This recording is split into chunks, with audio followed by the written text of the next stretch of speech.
পাকিস্তান ধারণার বাইরে হামলা চালিয়েছে ভারতের একেবারে সামরিক লক্ষ্যবস্তুতে এবং সেটি ছিল ব্যাপক বিস্তৃত। ধারণা করা হচ্ছে ভারতের বিভিন্ন প্রান্তে থাকা ৩৬টি সামরিক ঘাঁটিতে একযোগে হামলা চালিয়েছে পাকিস্তান। পাকিস্তানের হামলার এই ভয়াবহতার পর মার্কিন যুক্তরাষ্ট্র নড়ে চড়ে বসেছে। আগের দিন যেমন তারা বলছিল যে এটি ভারত এবং পাকিস্তানের নিজস্ব ব্যাপার, আমাদের কিছু করার নেই, তারা নিজেরাই এটি বুঝুক।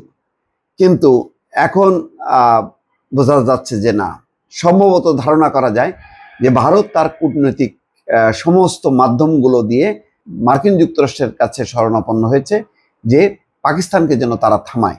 সেই প্রেক্ষিতে দেখেন, যুক্তরাষ্ট্রের পররাষ্ট্রমন্ত্রী মার্কো রুবিও তিনি সরাসরি কথা বলেছেন পাকিস্তানের সেনাপ্রধানের সঙ্গে।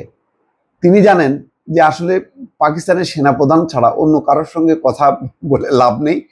তিনি এখন দণ্ডমুণ্ডের কথা, আসিম মুনির তিনি হচ্ছেন দণ্ডমুণ্ডের কর্তা। তিনি যদি সিদ্ধান্ত নেন তাহলে এই যুদ্ধ থামবে, আর তা নাহলে থামবে না। দেখেন, ভারতের সাথে কথা বলেছে ভারতের পররাষ্ট্রমন্ত্রী এস জয়শঙ্করের সঙ্গে, আর এদিকে কথা বলেছে পাকিস্তানের সেনাপ্রধানের সঙ্গে। অর্থাৎ মার্কিন যুক্তরাষ্ট্র জানে যে কার সঙ্গে কথা বললে কাজ হবে। সুতরাং যেটা দরকার, পাকিস্তানের সেনাবাহিনী যে বাবা অনেক হয়েছে, তোমরা এবার থামো, আমরা এতটা বুঝতে পারিনি যে তোমরা এত ভয়াবহভাবে ছোবল মারবা। সেই ছোবল মেরেছে, একেবারে মোটামুটি পর্যদুস্ত হয়েছে। এখন ওই তারা আনুষ্ঠানিকভাবে, ভারত আনুষ্ঠানিকভাবে বলছে যে আমরা আর উত্তেজনা বাড়াতে চাই না, আমরা যুদ্ধ থামাতে চাই। আর পাকিস্তান বলছে যদি ভারত যুদ্ধ বাড়াতে না চায় তাহলে আমরা থামবো, আর যদি তারা চালাতে চায় তাহলে আমরা চালাই যাব। একটা ভয়াবহ একটা অবস্থা মানে তারা শো করেছে, যদিও তার পুরো বিবরণী দিচ্ছে না, শুধু বলছে যে পাকিস্তান খুবই দ্রুত মানে গতিসম্পন্ন উচ্চ ক্ষমতা সম্পন্ন ক্ষেপণাস্ত্র ছুড়েছে, এই অভিযোগ করছে ভারত। পাকিস্তান তো করবেই।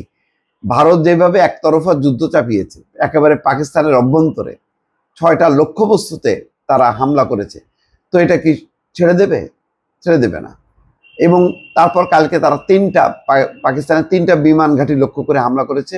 সেই হামলাগুলো তারা মানে প্রতিরোধ করেছে। বাকি হামলাগুলো যে জায়গায় হয়েছে সেখানে কোনো জনবসতি ছিল না, ফলে ক্ষয়ক্ষতি হয়নি। কিন্তু ভারত বুঝতে পারছে যে পাকিস্তান কি ভয়ঙ্করভাবে হামলা করেছে, ছোবল দিয়েছে, এবং সেই কারণেই এখন মার্কিন যুক্তরাষ্ট্র নড়ে চড়ে বসছে। মার্কিন যুক্তরাষ্ট্রের পররাষ্ট্রমন্ত্রী এখন কথা বলছেন পাকিস্তানের সেনা প্রধানের সঙ্গে। খবরে বলা হচ্ছে যুক্তরাষ্ট্রের পররাষ্ট্রমন্ত্রী মার্কো রুবিও পাকিস্তানের সেনা প্রধান আসিম মুনির এবং ভারতের পররাষ্ট্রমন্ত্রী এস জয়শঙ্করের সাথে কথা বলেছেন।